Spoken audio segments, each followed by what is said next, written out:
Olá,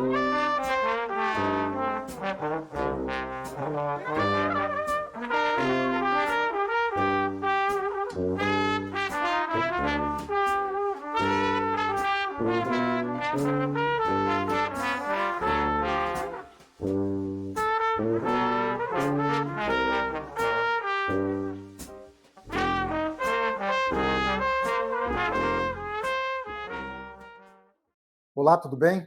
Esse é o História em Diálogo, que é uma iniciativa do Programa de Pós-Graduação em História da Universidade Federal do Amazonas, no qual buscamos conversar com pesquisadores que por aqui passaram, que aqui ainda estão, para contar um pouquinho sobre sua trajetória, suas pesquisas, e para que nós possamos conhecê-los um pouco melhor.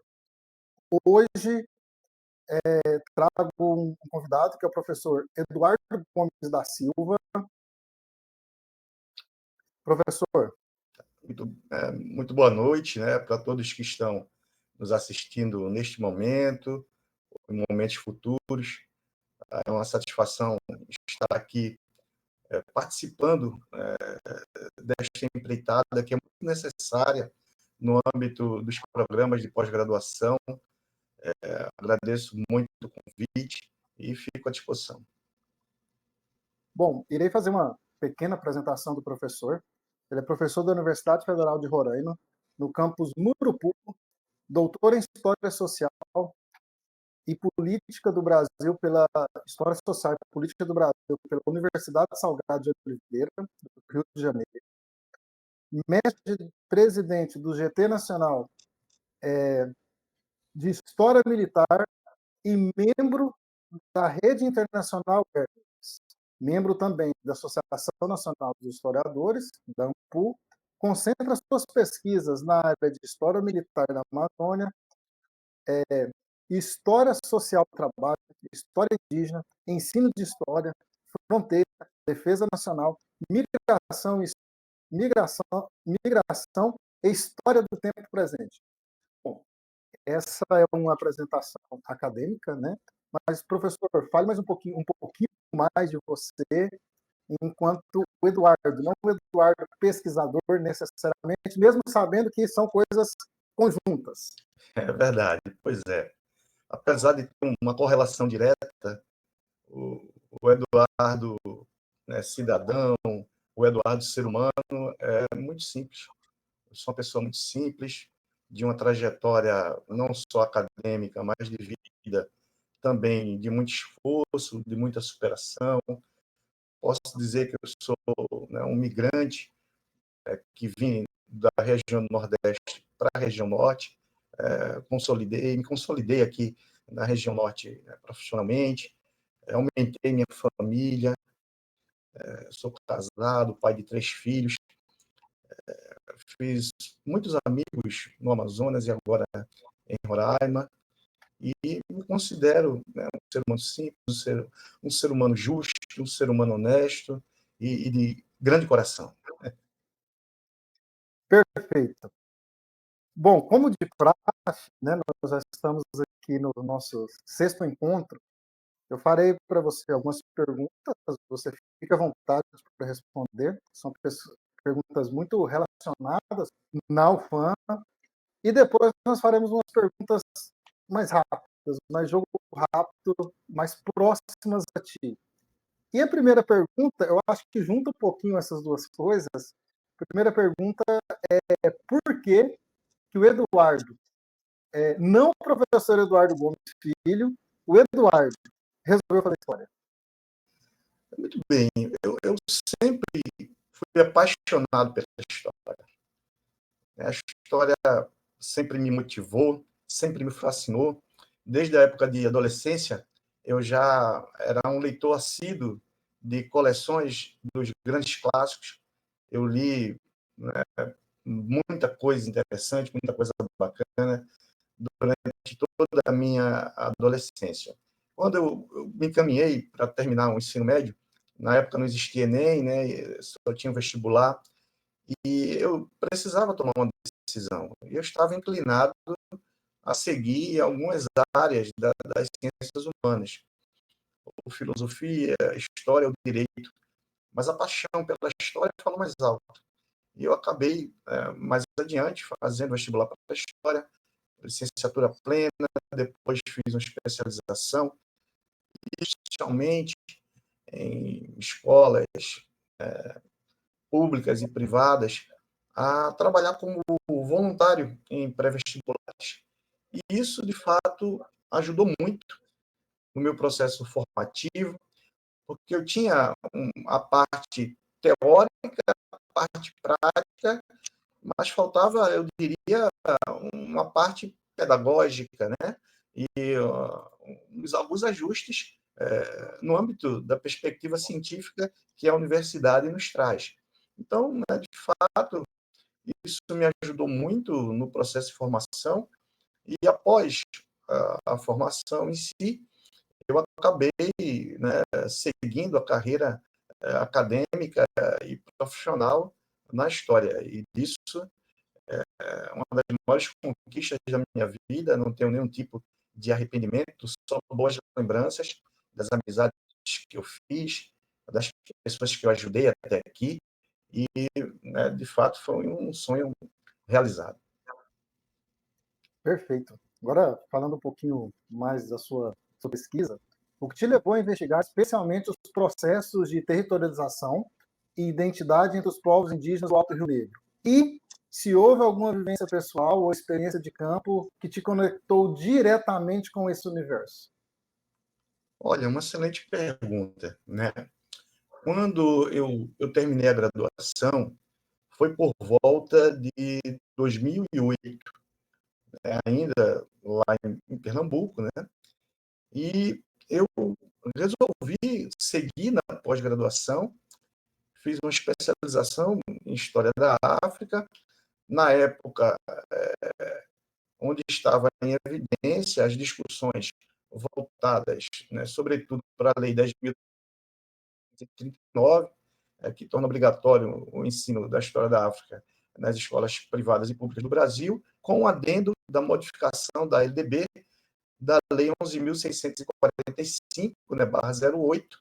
Então, foi ali no auge, coincidindo com a minha formação, que torna também obrigatório o ensino da história indígena, né? É uma lei afro-indígena. E, posteriormente, a gente vai ter alguns avanços significativos nessa área de legislação educacional de 12.288 de 2010.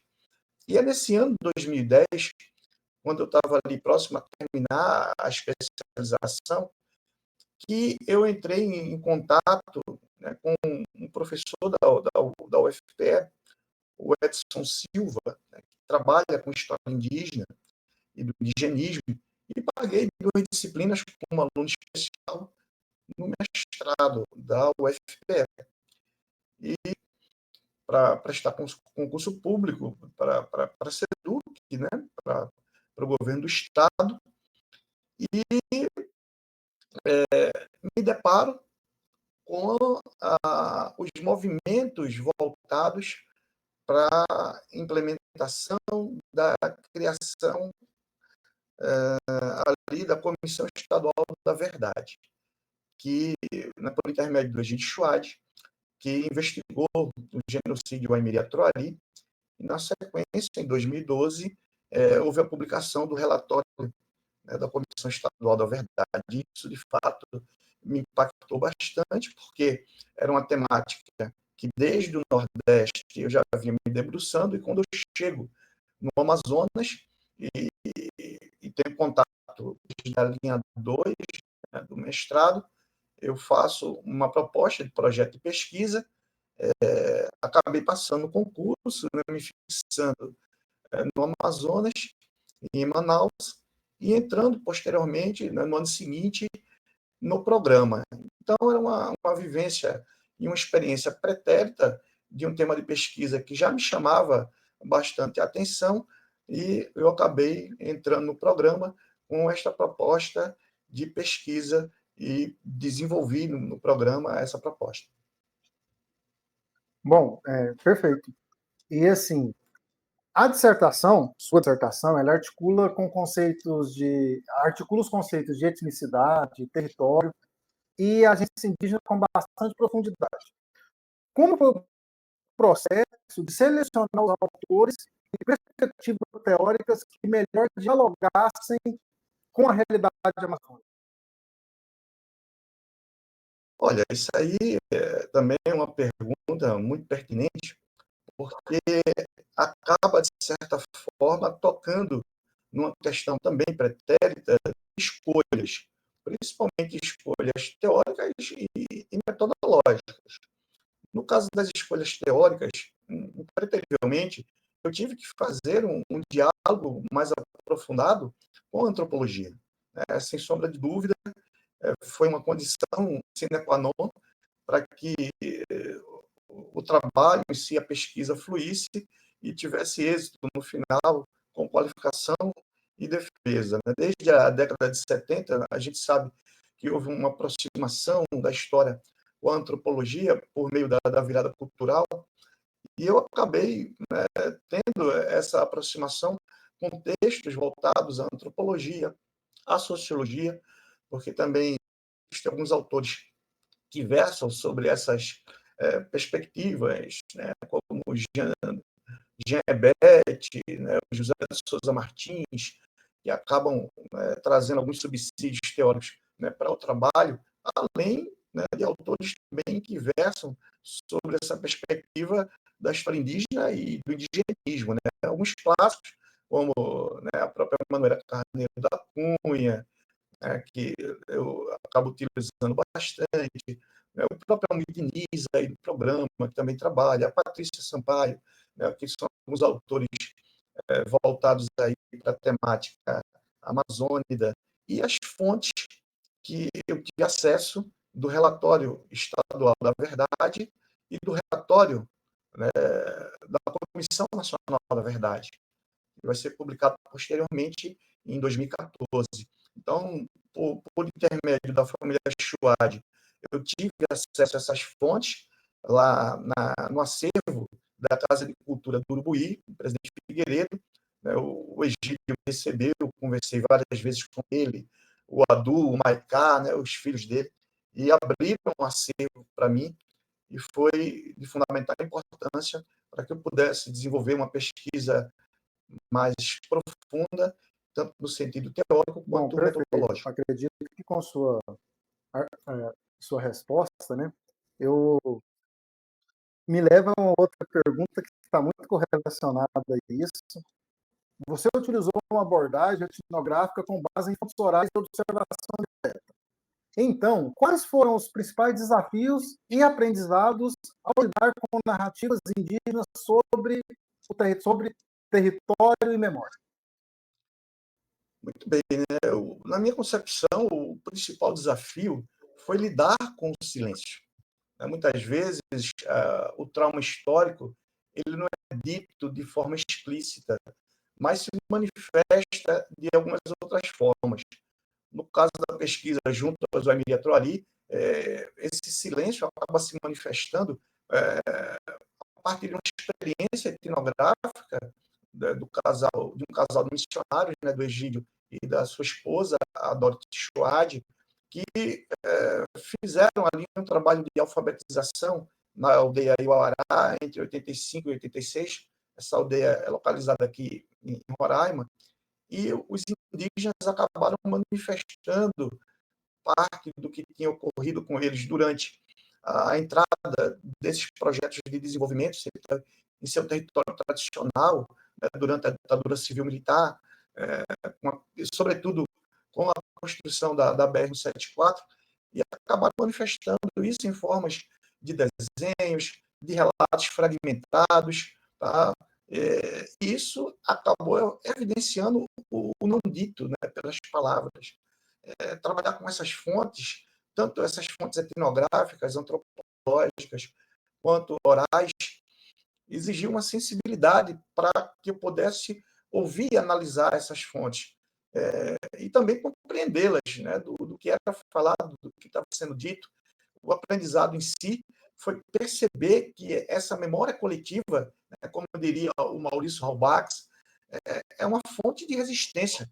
Quando os Aimiri e a Troari narram ou desenham os massacres que eles passaram durante essa época, eles reafirmam sua identidade, sua territorialidade.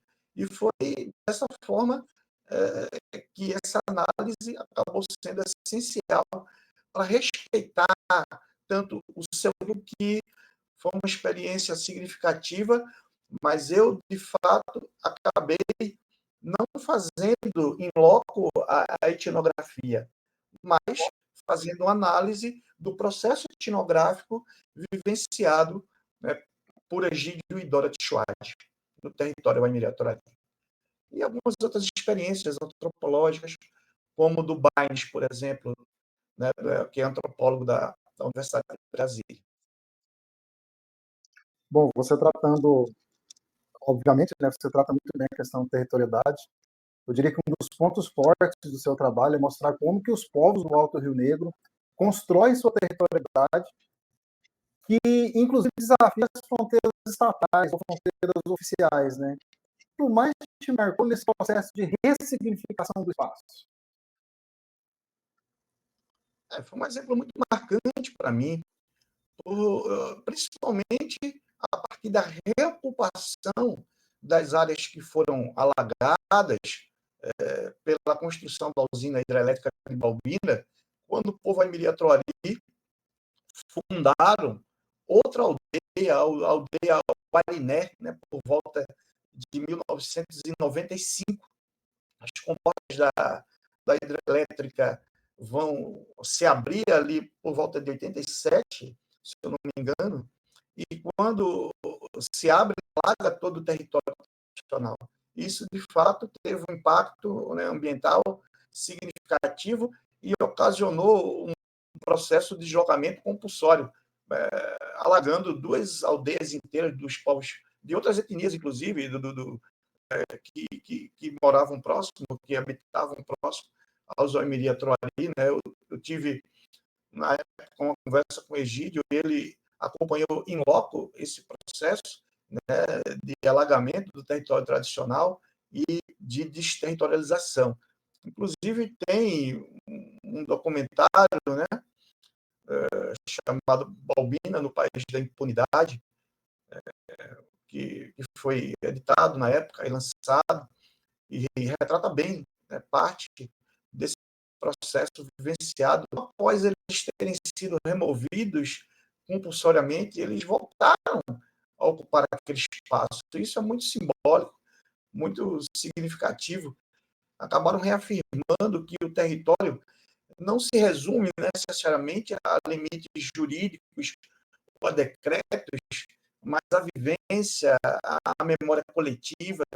E esse gesto mostra a força, né, sobretudo, eu diria, da territorialidade indígena, que resiste, apesar da violência do Estado, contra esses povos, por meio desses grandes projetos de desenvolvimento, né, que acabaram, né, de certa forma, contribuindo para esse processo de desterritorialização, mas a resistência reafirma a reterritorialização, né, a volta ao território.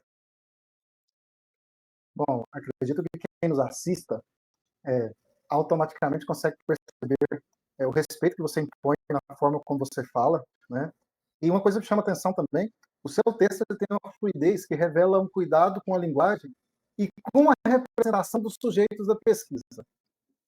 Isso é algo bem complexo, né? Como foi equilibrar rigor acadêmico com respeito às vozes indígenas? Olha só, professor, esse equilíbrio ele foi um dos maiores cuidados que eu tive na pesquisa. Eu não queria simplesmente falar propriamente em nome dos indígenas, que eu não tenho essa propriedade, né? A questão indígena está intrinsecamente ligada à autodeterminação. Então, eu busquei, sempre que possível, dar uma centralidade às próprias vozes indígenas. seja por meio de relatos, ou seja por meio da análise dos desenhos que foram produzidos por eles. O rigor acadêmico ele entrou como uma mediação, trazendo basicamente um contexto histórico, né, que eu faço, a análise crítica, mas sem apagar o protagonismo indígena. Então, eu acredito que esse é o diferencial do trabalho, quando coloco os índios como protagonistas de processo. Eu acredito que o respeito às vozes indígenas é também um compromisso, é também, eu diria, escrever junto com eles, mas ressignificando a sua autonomia, a sua autodeterminação, que é o mais importante. Bom, então convido vocês, né, que leiam, quem nos assiste, que possa ler o seu trabalho, que possa conseguir perceber todo esse cuidado, ao qual eu pude perceber lendo a sua dissertação, lendo o seu trabalho. Bom, em sua tese, você aprofunda as discussões sobre as cosmopolíticas e epistemologias indígenas. Como a experiência da dissertação influenciou ou até mesmo transformou sua abordagem de doutorado? Houve alguma ruptura conceitual ou amadurecimento metodológico que você destacaria? Na minha sincera opinião, eu demorei um pouco do final do mestrado para o início do doutorado. Eu acabei defendendo a dissertação por volta no ano 2015 e a tese em 2024, né, no programa para fazer a pesquisa doutorado em 2021, na época ali do auge, né, das dificuldades. E, de fato, houve um amadurecimento, tanto teórico quanto metodológico. Eu faço uma abordagem na tese diferenciada, porque eu acabo trabalhando com uma metodologia quali-quantitativa, porque eu analiso por meio de 10 indicadores a presença militar aqui em Roraima, sobretudo nas áreas de fronteira, nas áreas dos pelotões especiais de fronteira. Aqui nós temos 6 pelotões, mas eu acabei, por uma questão de algumas limitações que a pandemia proporcionou e por questões também de alguns pelotões serem em área indígena, em área Yanomami, por exemplo, e que tinha que ter uma série de questões voltadas para a liberação da FUNAI, comitê de ética, né, uma série de fatores que a pandemia não permitia. Eu acabei me debruçando nos pelotões que tinham estrada, né, caminho terrestre para a fronteira. Né? O primeiro PF, em Bonfim, que é limite ali, que é fronteira com a Letem, né, que já é na Guiana, da saindo ali do domínio inglês em 66, né?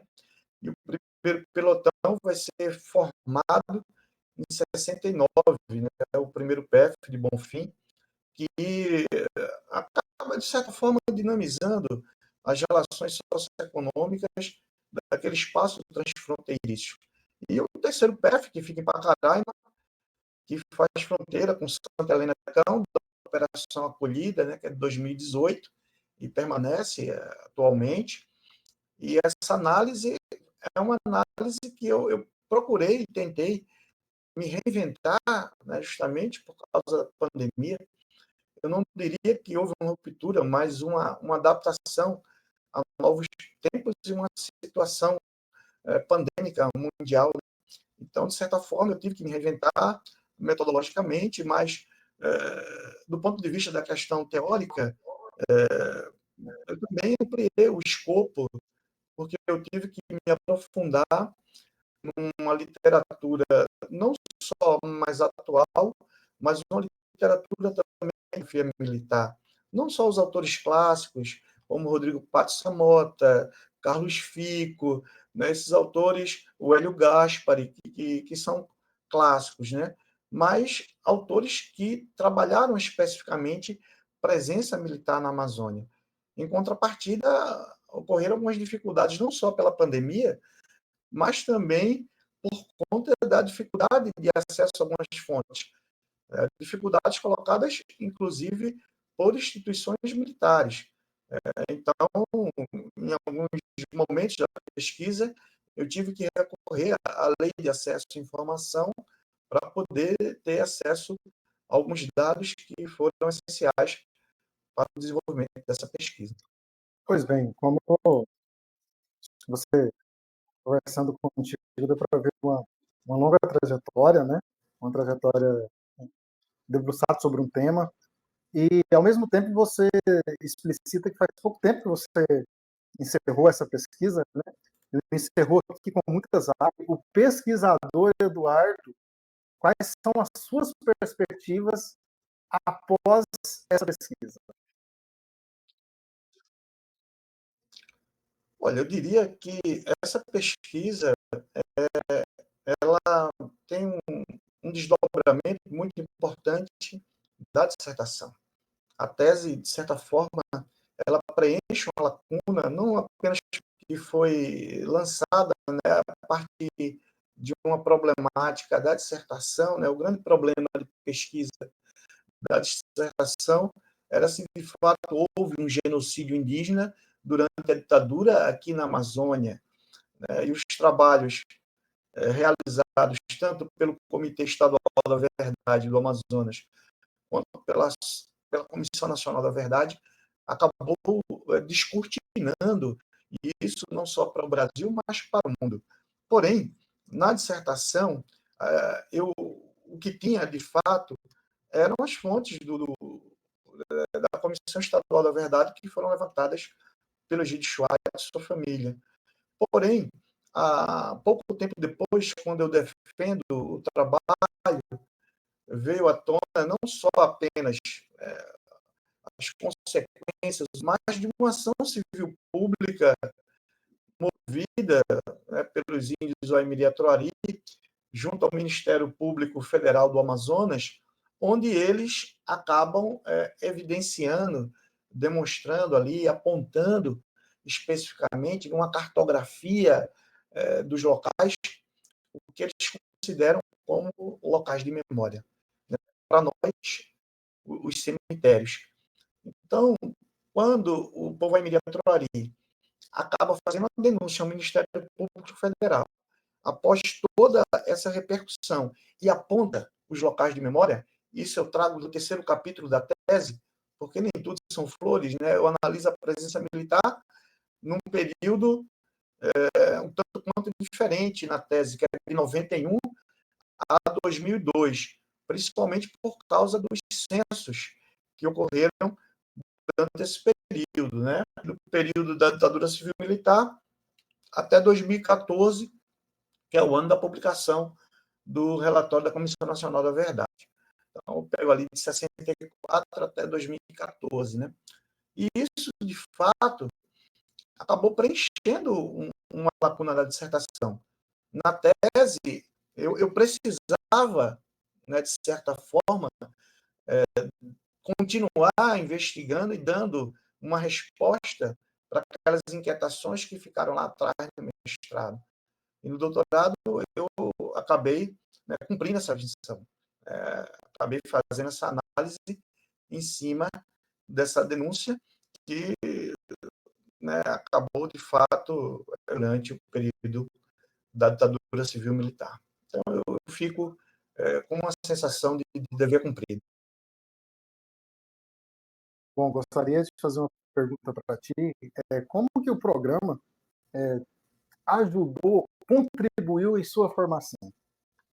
Olha, rapaz, essa pergunta é uma pergunta não só simbólica, mas é uma pergunta. Eu fico até um pouco emocionado, porque, além de uma realização pessoal e acadêmica, né, eu diria,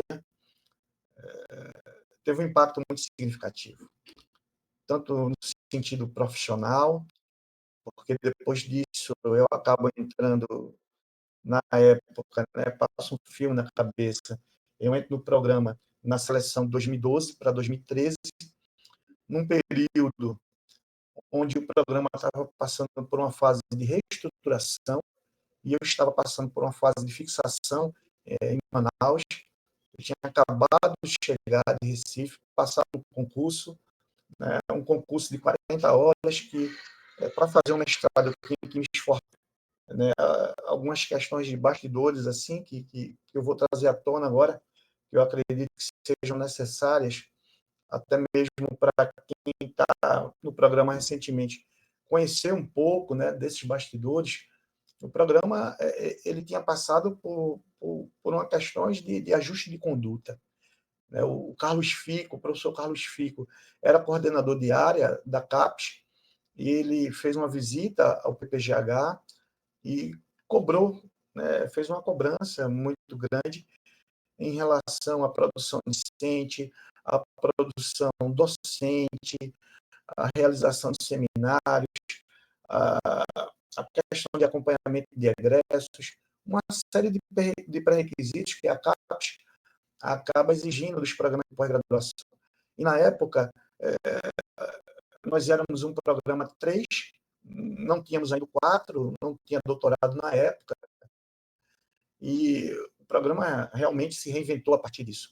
Fazer uma menção honrosa aqui ao coordenador do período, né, onde eu estive no programa, o professor James Roberto, que passou assim por muitas pressões naquele momento de tensões para que realmente pudesse fazer as devidas cobranças por resultado, mas cobranças necessárias. A minha turma foi uma turma com 21 alunos, né, uma turma de mestrado relativamente grande, de alguns colegas de outros estados, alguns colegas locais, com pesquisas riquíssimas, e nós tivemos, assim, sofremos um impacto no primeiro momento, pela necessidade, inclusive, por conta dessa visita, de se publicar um produto, né? Tinha que se publicar um artigo com qualis, ou um livro, uma resenha, em algum periódico qualificado. E isso acabou sendo uma barreira inicialmente para alguns colegas que entraram na pós-graduação ainda sem produção e sem perspectiva de produção, porque estavam ainda nas pesquisas, mas eu diria focados em qualificar do que necessariamente publicar. Mas por conta dessa demanda, nós acabamos nos organizando e eu fui representante discente, né? Eu tive um contato direto com os professores do colegiado, participei de várias reuniões, então essas cobranças necessárias eram repassadas para mim e eu repassava para a turma enquanto representante discente, e nós acabamos organizando um livro. Na época, só 2 colegas conseguiram publicar em revista com qualis, que foi eu e o professor Fernando Fernandes, que hoje está na Federal de Rondônia, na Unir, e os outros 19 inicialmente não conseguiram. E o desespero começou a bater, e eu tive uma ideia de organizar um livro, né, com ISBN, onde cada um colega que se sentiu à vontade naquele momento acabou contribuindo com um capítulo e resolveu, né, parcialmente a questão, né, para a grande maioria. Outros depois conseguiram, publicaram artigos, desenhos, e a maioria conseguiu êxito, né, logrou êxito com as defesas dos trabalhos. Então, essa experiência, tanto da representação discente, quanto da própria passagem em si pelo programa, ela foi muito enriquecedora, né, sobretudo na minha vida, né, porque na sequência eu passo na CEMED, né, na prefeitura, também no concurso, depois eu acabo sendo convidado pelo Estado a fazer parte, via cedência, ao corpo docente do Centro de Mídias do Amazonas, né? Eu, juntamente com um colega de turma que eu tinha na época, o professor Amaury Pio, que está no programa hoje concluindo doutorado, com orientação do professor César, e a gente teve essa experiência conjunta. Na sequência, eu defendo a dissertação e passo, não é só com o mestrado ainda, no concurso da Universidade Federal de Roraima, né? Então, foi uma experiência que agregou demais na minha vida, sobretudo não só pelos eventos, pela produção acadêmica, pela experiência com os colegas, com amigos que eu trago para a vida, né, até hoje, que eu mantenho contato, mantenho laços de amizade, pela experiência com professores de um corpo docente de excelência.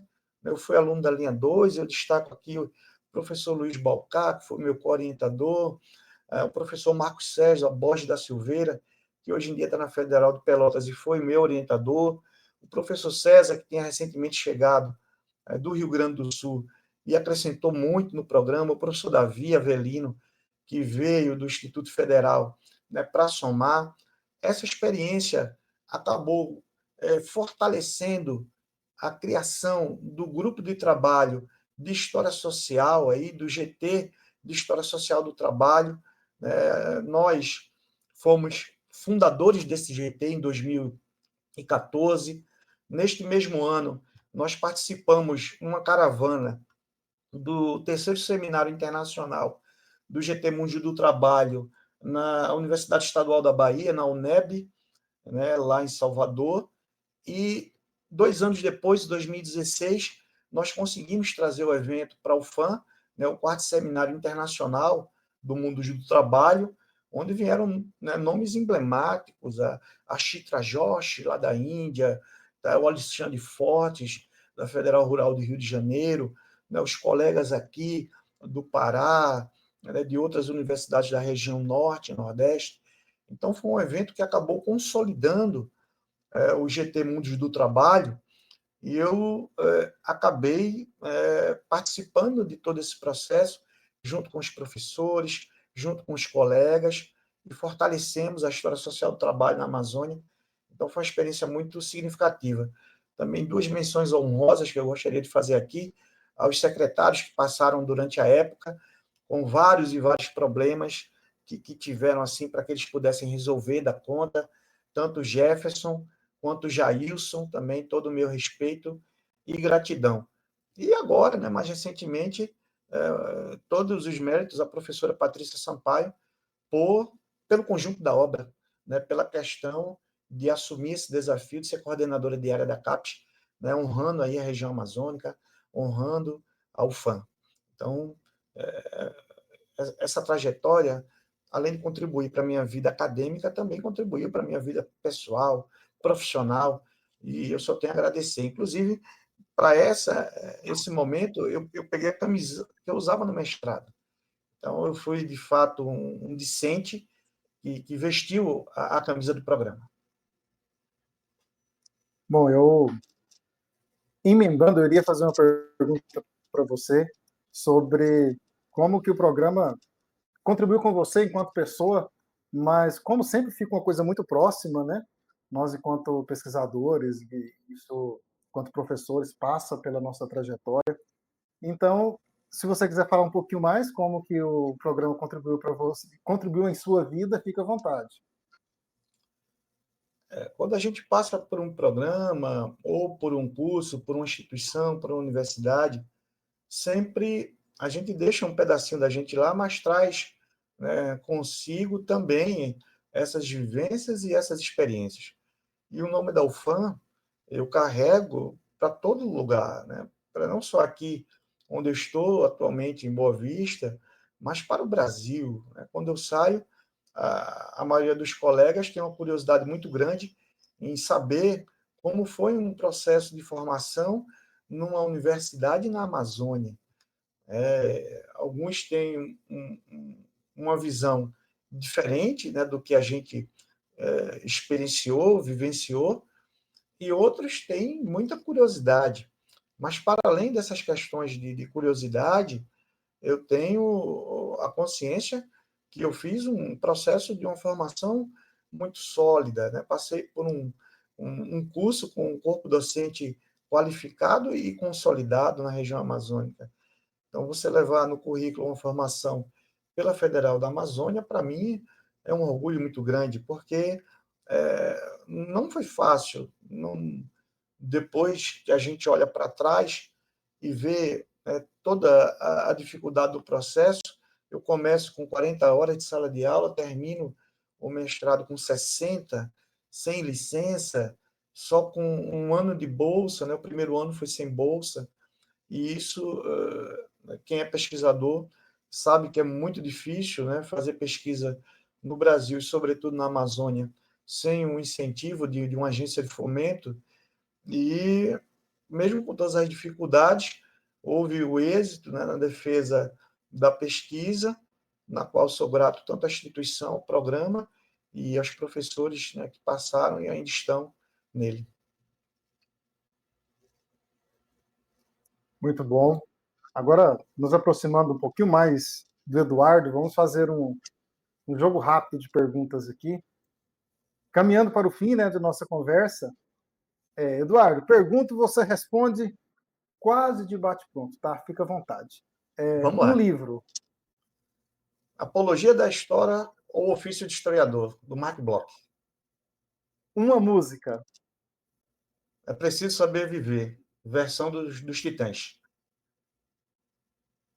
um filme, Um filme muito emocionante, O Menino do Pijama Listrado.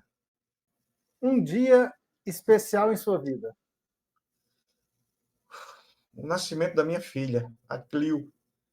Para você ter uma ideia, eu gosto tanto de história que eu tenho uma filha chamada Clio. uma inspiração, Egídio Chouad. alguém que você tenha gratidão, Meu grande amigo aí em Manaus, Francisco Eleude. Gente da melhor qualidade, muito solidário, figura humana fantástica. um livro essencial em sua formação, O genocídio Aimiri Troari, com base no relatório da Comissão Estadual da Verdade do Amazonas. um momento que você guarda com carinho sobre sua formação, Minha passagem na representação discente e o lançamento do livro História da Amazônia em 12 Olhares, Novas Contribuições, que foi um marco ali da reconstrução do programa. uma inspiração ou uma pessoa especial no mundo acadêmico, Muita admiração por Lucien Febvre, véio, lá dos Anais. uma frase que te resume, Caminho com os pés na Amazônia e a mente aberta para o mundo. Bom, Eduardo, muito obrigado. Quero te agradecer, primeiramente, meu nome, né, por ter aceito o convite.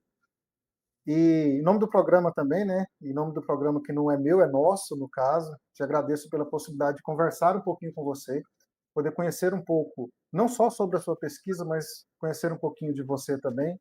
Então, fique à vontade, se você quiser falar mais alguma coisa para o nosso público. Eu tenho, como eu já afirmei anteriormente, a gratidão, né, sobretudo, e a sensação de dever cumprido. E eu espero que esse depoimento, ele, né, de fato, sirva para ressignificar a memória do PPGH e a memória da historiografia mais recente da Amazônia. Bom, então é isso. Gostaria de agradecer a todos vocês que nos assistem. Nos acompanhem, se puder curtir nosso canal, nos seguir, nos ajuda bastante. É isso, muitíssimo obrigado e até a próxima.